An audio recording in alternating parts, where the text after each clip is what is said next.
Hi everybody. As you can see, I've had to rush through makeup and not really got finished properly. This week's offering, which is a little bit late because it's now Saturday afternoon and slightly overcast, although it was beautifully sunny this morning, is the rebuild of the carburetor on my Stihl 08S chainsaw. When I was up at my cousin's last week doing the tree sawing, he has a small chainsaw, I've got a large Stihl, which is a really good tool. And when we came to need the large one, which hasn't been used for probably at least 9 or 10 months, it wouldn't start, completely non-starter. So I took it to the workshop, rebuilt the carburetor. And I've left all the mistakes in, because at first I did it wrong and then I did it right. And it's all thanks to watching a YouTube video from a guy called Derek, who does a rebuild on an 08S. I think his is actually a Stihl saw, but it's the same engine and same carburetor. And I've left it all in, and I've also put a piece in at the end where I strip it down again and get the rebuild right. It's only a minor thing, but it does make a difference, and it's all down to getting the gaskets and diaphragms in the right order. So I'll leave you with this, and sickness and coronavirus permitting, I shall be back next week. I'm going to the workshop every day I can, but I call it being in isolation, because I go to the workshop by myself, I don't see anybody else, nobody comes to see me. So I'm going 6 miles down the road, having a day in the workshop, and then coming 6 miles back. So I'm still out of contact. So hoping that will keep me safe. Okay, catch you all next week. Bye now. Right, chaps, so I've come back from Keith's. It's 3 o'clock Tuesday afternoon. I've come back from Keith's now that we've decided to self-isolate, and I'm in the workshop.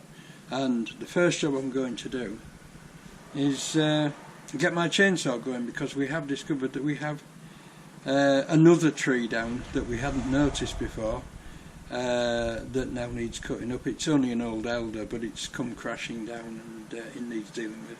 And when I came to try and start my chainsaw, it wouldn't start, and then I remembered that I'd actually ordered a repair kit for the carburetor, and it has come, so now's the time to fit it. Of course, I failed at the first hurdle because it's almost impossible to get a spanner onto these nuts, but I've found a small enough one, so I'm going to take the carburetor off, and when it's off I'll bring you back and we'll go through it.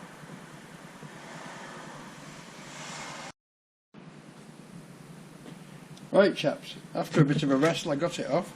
I've got it on this nice white cloth, and I'm going to start taking it to pieces. So the first thing we'll do is damage that screw,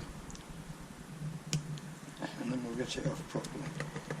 I've got a nice little saucepan lid in the vise for parts, because my magnetic parts tray has got all the bits off the welder in it. I'm still waiting for the welder part to come. So that doesn't appear to want to come out of there, so I'll put the screw in there, and we'll go on to remove the diaphragm chamber whilst that is easing. Good thing I remembered that I'd ordered the repair kit for it. I only hope I've got the right one.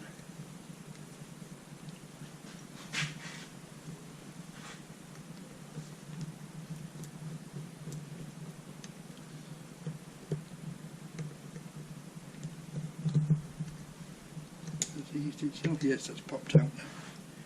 That's it, so I'll put that in there.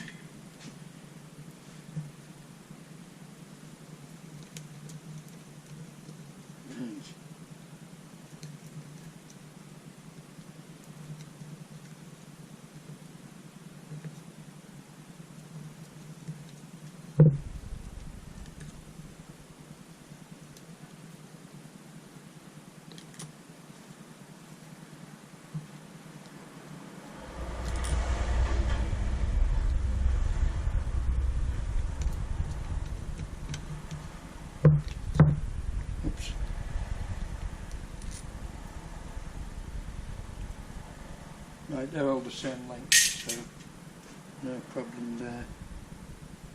That looks okay, no corrosion, no sign of any water or anything. Put that in there. This is the main diaphragm that I was suspicious about. So let's carefully remove that. That seems to be clean. Just pat it off, hold it up to the light and see if we can see any holes to it.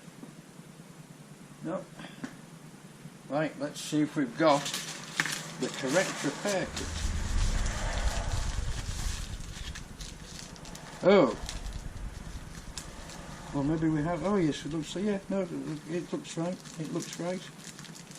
Let's take it carefully out of the bag and see what we can do with it.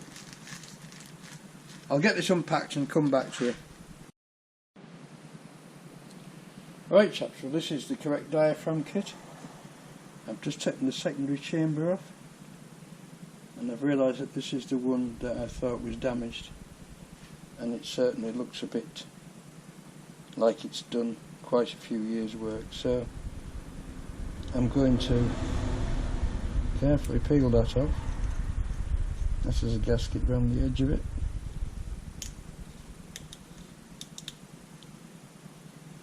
Chamber looks okay, nice and clean. Has this got a hole in it? It looks very suspicious in just around that screw there. So I'm going to replace the whole lot. Why not? We've bought the repair kit, let's repair it. Okay. So the first thing we have to do is to check that valve is working okay.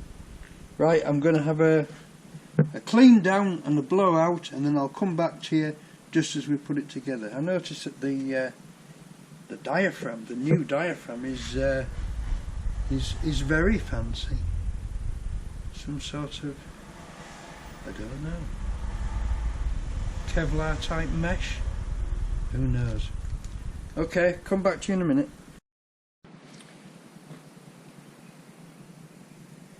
Well, there's our first potential problem. Let me get it in front of the camera. I've just put that on a surface plate, which is actually a slate tile, and used some flat abrasive paper, and I've just rubbed that down.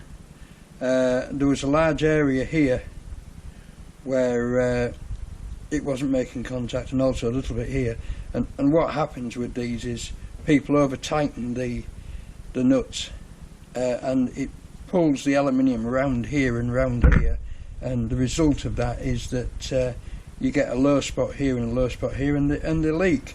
Now whether it was leaking or not I don't know, but the gasket was very hard and has obviously been damaged at some time because it's been patched with a bit of hematite there.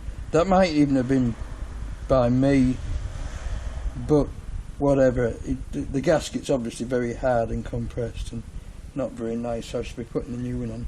But there, I mean, that is a potential problem eliminated straight away. So whenever you take a carburetor off a small engine, just get a flat tile or a surface plate, put a piece of fine abrasive paper on it, you know, like 180, something like that. Just give it a couple of rubs very carefully, make sure you don't tilt it, and it will give you straight away an indication of whether the flange is flat and is actually sealing properly or not. Okay, so that's part one done. Let's move on now to assembly. Right chaps, here we go. New diaphragm. You usually find that these things will only go on in one position, but you must get the diaphragm the right way around, with that little bead there pressing on that little tit there. So we'll move that to there, we'll get all the pins in, the right holes. Diaphragm in position. Next, gasket in position. Right, so we've got the diaphragm in, that moves up and down nicely. Get the gaskets in position, so the next thing to do is to clean up the diaphragm plate and get that back on. So I'll do that now, and then we'll go on to stage 2.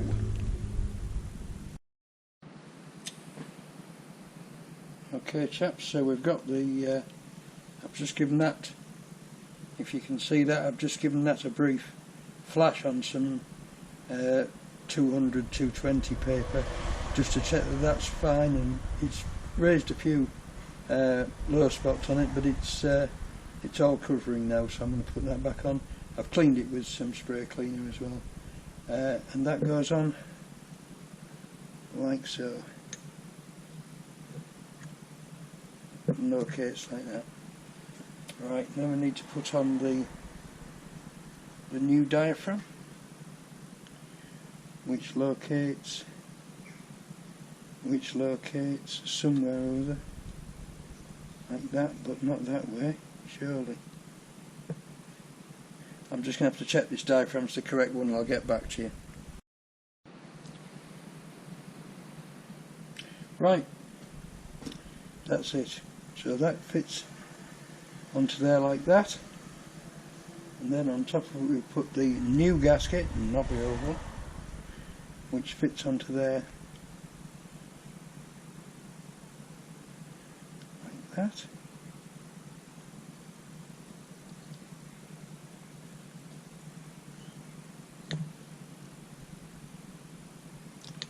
No, it doesn't. No, it doesn't. Right, I've made sense of it this time. What an idiot. The gasket goes on there first, because the diaphragm works on drillings, covers holes in this part and seals those holes and act like little valves. So the diaphragm then assembles onto there like so.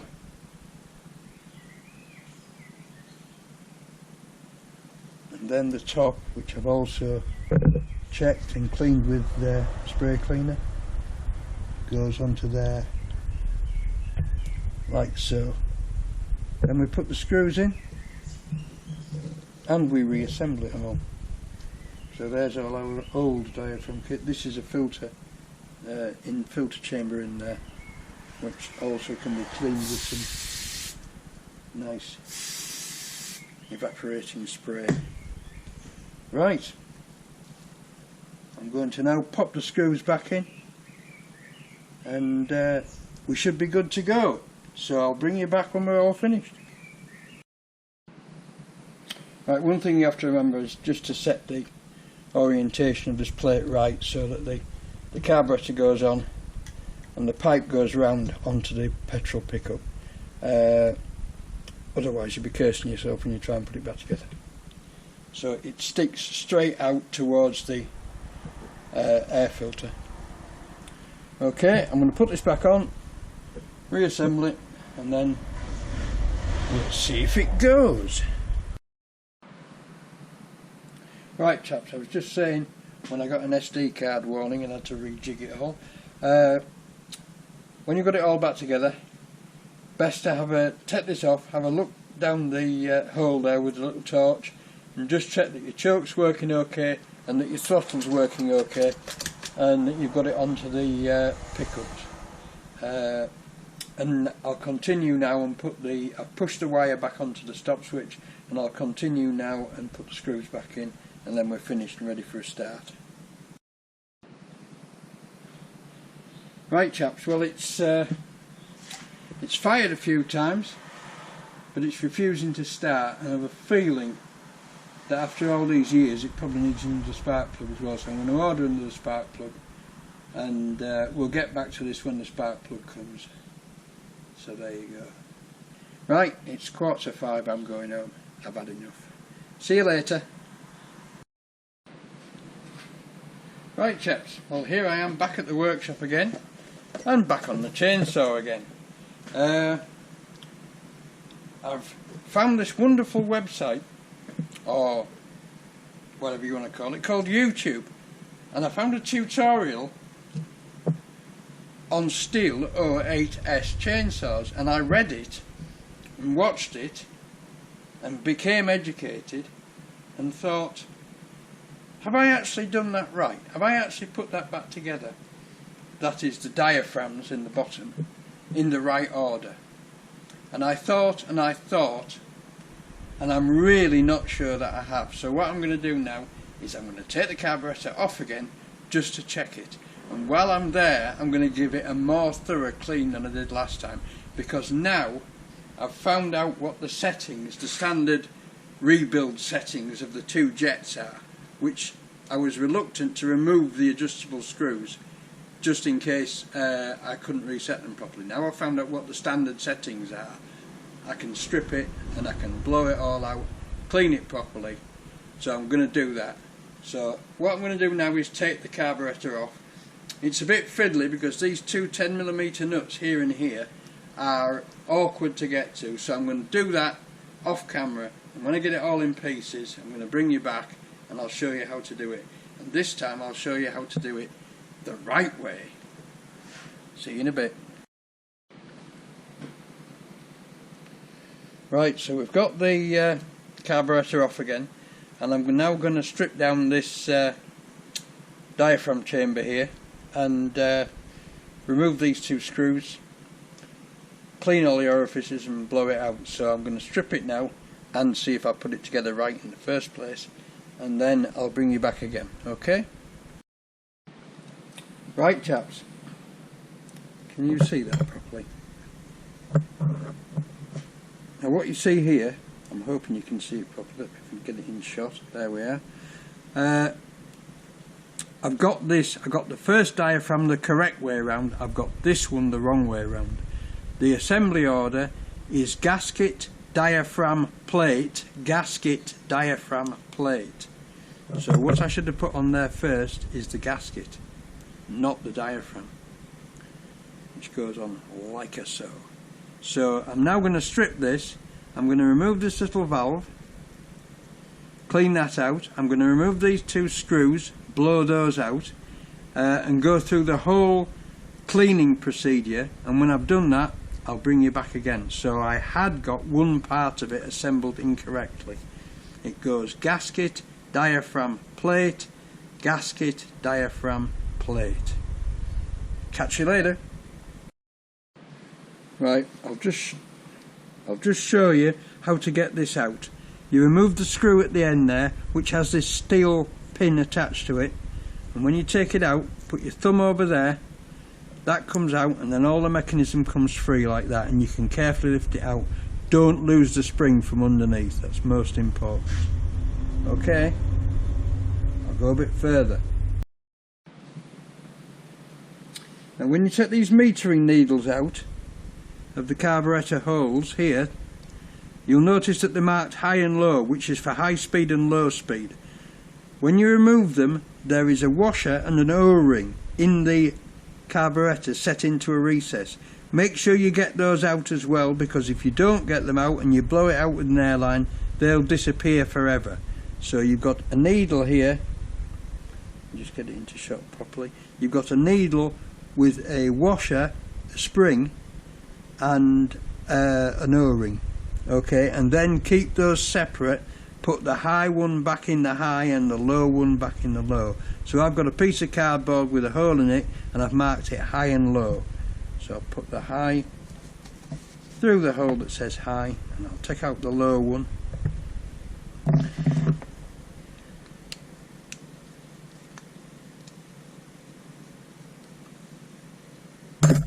Like that.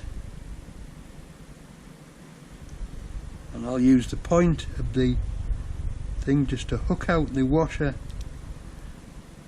And now isn't that typical? The first one came out perfectly easily, this one's tight. Right, that's the washer. And then behind it is the little O-ring. Like that. So that's the washer and the O-ring out and onto the screw. And that's what I've done. Just a little piece of this soft foam stuff marked high and low. So now I know where they go. Okay, I'll go a bit further. Right, I've done all the blowing out. I've put the 2 screws back in the correct holes with the O-rings and washers. Now the settings for this is on the high, 1 full turn open. So that's a half, 1, and on the low, 1.5 turns full open. So that's a half, 1, 1.5. According to the man, that should start okay and can be fine-tuned afterwards. Now we have to put back the little spring and metering needle in the disassembly. So I'll just pop that back in now on camera and hope I'm able to do it first time. So we get the needle, which we check is clean, and it is. We pop that needle in the hole. We've got the pin there ready to put in. Get the little spring. Put the little spring in its hole. Then we have to place the little punching over the spring. Pull that back until we can slide the fork into the needle.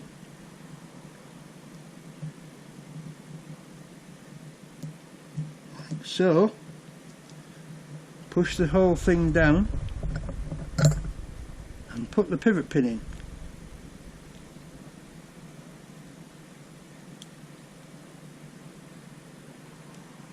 There we go. Slide the fork so that it lines up with the pivot pin, and that's it fitted. And we can tighten that back in.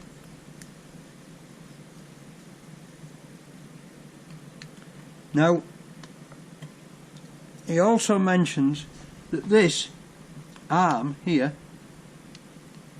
should be flush with the metal surrounding it, and he says if it's not, you can put your screwdriver on there and bend it up slightly or bend it down slightly until it's flush with the metal surrounding it. Well, mine is flush, so I'm not going to bother changing that. I'm quite happy with that. And now we have to reassemble the part that I got wrong. This is the pump diaphragm, and this is assembled with the gasket first. So we have gasket, again lining this outer hole up. The diaphragm goes round that way, so that's the bit that operates that little arm there. So we have gasket, diaphragm onto its 3 pegs, and then we have the plate that way round, so that goes onto there like that.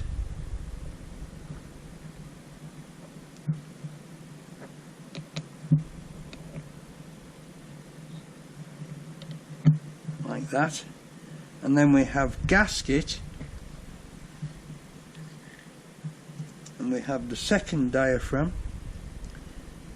Now I don't think, no, this won't go, it won't go the wrong way around because of the positions of these peg holes, so you can't put this diaphragm in upside down, it simply won't fit.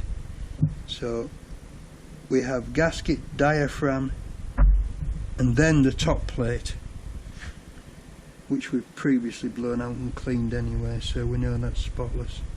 Right, so it's gasket, diaphragm, plate, gasket, diaphragm, plate. So we now should be correct. Let's hope we are. And that's it. Right, I'm going to put the screws back in, reassemble it all, and that should be the job done.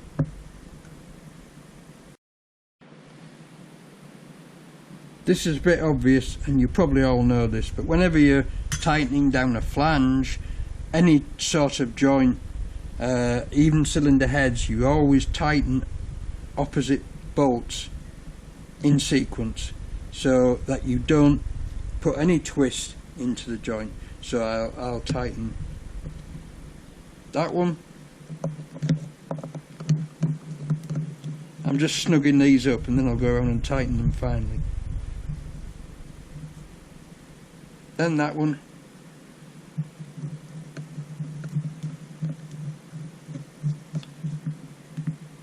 then that one,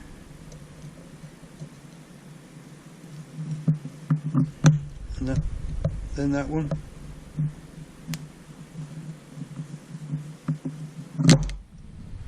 and then that one, and finally that one. Just so that you don't warp the flange. Okay. Just one more thing I learned from this wonderful video on YouTube is when you reassemble this,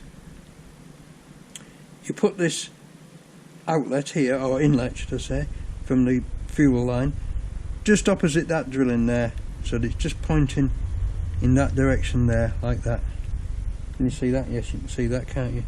And then it's in the correct position to take the fuel line. So that's it, it's all back together.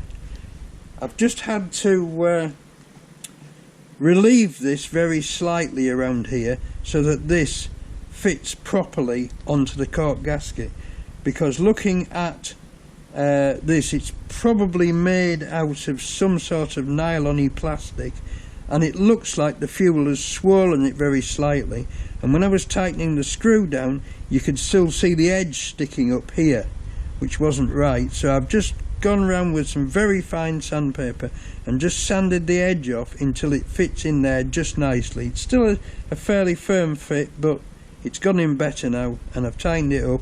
And if you just look at the edge there, I'll just try and show you this. If you look at the edge there, it's flush all the way around. It's in at the same depth all the way around, which means it's held down tight onto the gasket. Okay chaps, I think that's it, and I think it's about ready to reassemble onto the saw. Only one more thing, just another little thing. Just make a noise and straighten you up a little bit. On the saw itself, there is a little hole here which is known as the impulse hole, which gives the carburetor a pressure or a vacuum. I'm not actually sure which it is, but it's either a pressure or a vacuum from the engine to make the carburetor work, to pulse the diaphragms up and down. Make sure that that is clear and blow through it, right? And also make sure that your gasket, I mean this gasket, as you can see, has got loads of holes in for impulses in different places. Just make sure that the hole is lined up if your gasket has fewer holes than this one. So there you go. Right, I'm going to put the carburetor back on, and I'll bring you back if it runs this time.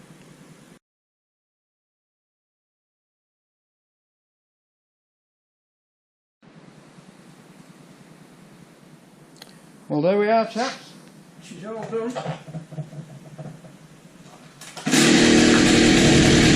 That's how she starts now.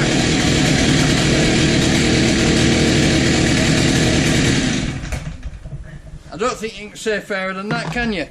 See you next week.